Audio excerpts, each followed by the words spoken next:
Hey guys, what's going on? Jay Hawley back with another gear review. I'm actually using it right now, but I'll show you some other shots. I'll get some B-roll shots of it. Today we're going to talk about the Lightstorm LS1C. Now a lot of people have been talking about the LS1 Spot 1S from Aputure, the Lightstorm, but I accidentally bought the C. And I'm going to tell you why I'm really glad I did. So, I was ordering on B&H and I needed it really quickly for a shoot, and every time I was refreshing the page, it kept saying LS1C V-mount, LS1C. And so I thought I clicked the S, redid it, and I thought I ordered the S, but then it said, congratulations, your LS1C's on the way. And I was like, dang it, I didn't want that. I want the full output of, the almost 1K LED light. But here's why it ended up being awesome. The first shoot that I got stuck with, when I thought I was getting the LS1S, the Spot version of it, I get stuck in this hideous room. I have a picture for you guys, I'll show you that. I get stuck in this hideous room with a white balance of like 44. And so right off the bat I went, hey, I can match that. So I actually matched the lighting with, so it ended up being a great thing. And I've used the color temperature wheel a ton. Almost every shoot I've had, I've used it to match or to accentuate something. So I'm actually really glad about the C. I'll probably get the S as well, so that I have both. But yeah, so let's talk about the C right now. This isn't really an unboxing, but I'm going to show you what it came in. So here's the box, and it basically came with the light, which just fits right in there, as you can see. Oh, let me face that to you. You can see it fits right in there, and then it comes with this box. And in this box, they fit the cables, the controller, and let me center it up there for you, and the DC output for you, and the AC adapter. So let me just show you these things. They're awesome. The first thing we have is the controller / where you can attach the Sony V-mount battery. I did V-mount. I didn't want to do Anton Bauer, but I just think V-mount's a bit easier for me to get and more versatile for me, what I do. This battery pack controller is awesome. I love the fact that it's not attached to the light itself, but it's brought down, so it's always easy to access, it's always easy to get to the controls.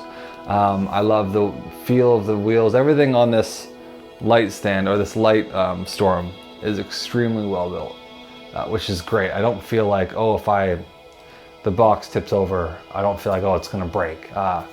It's really, really well made, which is great, and I'm really happy with Aputure that they just keep putting out awesome products at competitive prices. And then, so this is a great wheel. You have the option to link things together, and you can control the linked Lightstorms from the controller, which it brings you. So now I'll move to the controller, because I'll show you B-roll. It's really simple to use the controller, which again, I'm using it now, so I have to show you B-roll.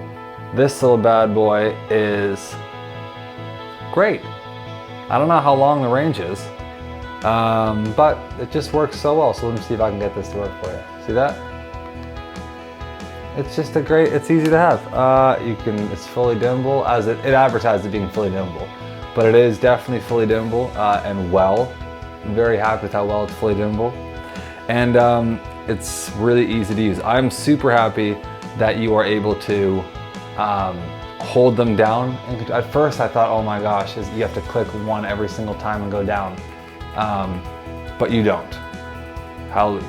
Another thing too is you got to hold this thing at it. I don't know the distance on it, but you definitely got to hold it pointing towards it. You can't just be like shooting over here and doing it. But yeah, this does not feel robust at all. I wish this was more of a metal thing. That, honestly, I hope I don't, but I could definitely see myself breaking this.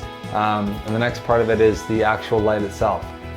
It is very well built. I love how they did the heat sink, and I love how they did basically everything about it. The only thing that I don't like about this, I love the output, I love the LEDs, I love that the bicolor and the 95 CRI rating is amazing. The only thing I don't like is the LED barn doors.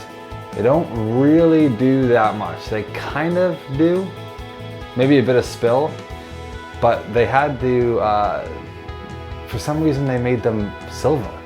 So now they were super reflective. So if it was trying to block anything, spill, It was just reflecting off all the sides and making it, you know, not as effective as it should be. So what I did, I actually gaff taped them, and it's like expensive because I know how much gaff tape is, but I gaff taped them. It actually gives me a bit more texture on the barn doors when I'm moving around, but also it should stop it from being reflective and help it be a little bit more effective. But the barn doors aren't great, but they help.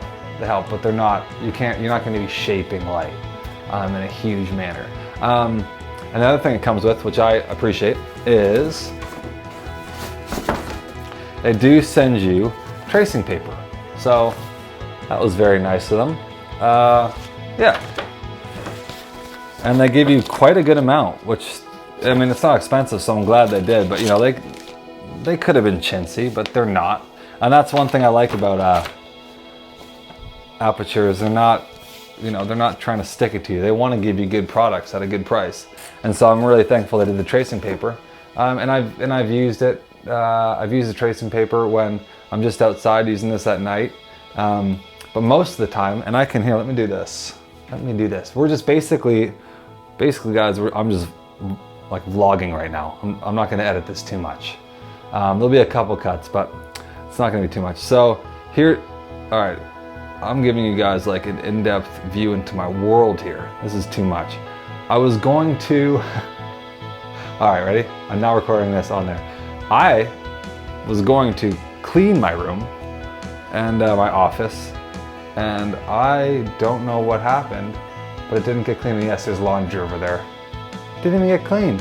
But there's what I review on there, that I cannot tell you guys about. But here's my normal setup. I shoot through this a 5-in-1 diffuser that I have. You can't see that, but I just shoot through it because it gives such a nice even light. And I've done a couple interviews where it looks great. It looks really, really good. I'm gonna get a couple flags as well, but I don't have any right now. But yeah, I love the versatility of the Lightstorm and the output. The output's great. I was reading up kind of the statistics of what the difference in output is for the LS1S, so the spot, and well, not spot, but the one color, and then the bicolor, just the 55 version versus the bicolor, 32 to 55. And apparently it's only 1/3 of a stop difference. I haven't tested it myself, obviously, but that's not enough to complain about at all. So I love it. I'm definitely gonna get another one. I would recommend absolutely buying it. 700 bucks for the price point is amazing. Now you're not getting the battery, so you're not getting a Sony V-mount battery. And I haven't purchased mine yet, but I have heard two things that I feel I should tell you. One, just get a good Sony V-mount battery. Two, if you're gonna do the NPF, do I have any here? If you're gonna, yeah, give me a second. If you're going to do like these Sony batteries, here, let's see if I can see them there. If we're gonna do like these Sony batteries, which, you know, the ones that run the Shogun and the NPF 50, NPF 750, whatever there's like this weird attachment where you can get two of these and put them on a plate, and then it acts as a Sony V-mount. Apparently that sucks. So I wouldn't recommend it, and I wouldn't do that. People say it gives you like less than an hour, like 30 minutes.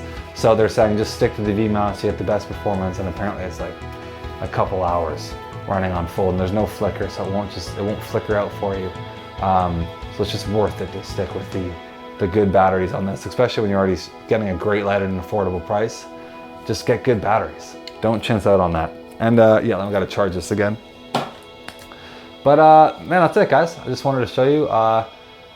And here is a little clip I was shooting with my friend. I'll end with this because it was just, we were filming something down outside for this little side project I have called Well Wisher Films. And they're just kind of sketches and comedies, and it's basically just so we can create and get better at what we do, and have fun while doing it. So I made this little video, disclaimer, I was sending it to a friend who I told about this light, and he was like, that light sounds awesome. And so when I was filming with it, I was shooting at like a random temperature. I think it was 42 again or something like that. And I was like, you know, just wanted to show him the video of how awesome it is. So I was like, you gotta see this, I can change it to whatever I want, and blah, blah. So that's what this video is meant for him, but you'll be able to see into what we were doing. So I'll end with this clip. And also one last thing, I'm filming on the Sony a6300 with like the $250 millimeter, but it's pretty good. I can move forward. I think you guys can see me. I think I'm in focus. It focuses well. It is just a fun camera to use. I'm using the Rodelink lav mic system. This shirt looks terrible with lav on it because it's old and falling apart. But anyway, I hope you guys enjoyed this. I'm gonna make more little reviews like this of the stuff I have. And if you have any comments or constructive criticism, don't be jerks, but leave comments and let me know how I can make these better. And one of the comments is probably gonna be less rambling, but. All right, so this is that light I was talking to you about. See, it's pretty awesome. What they did was they took the battery panel or the controls and put it down here, but anyway, so it can all be battery powered. So we're lighting the scene here, as you can see. Let me turn the brightness on. All right, y'all, look forward. We're lighting the scene here, and because it's a nifty little battery, I mean this little controller, we can do everything. Right now it's at 24%, but we can just, with battery control, we can lighten it up, which obviously it's blowing out, but if we go back down to 24%, which we're at here, and you can see it's dropping, 24% is our sweet spot. It keeps us at 500 ISO. So this thing is pretty sweet. And for this lighting, we needed to shoot differently, so I can change it color temperature right here. I can go from 42 to 43. Anyway.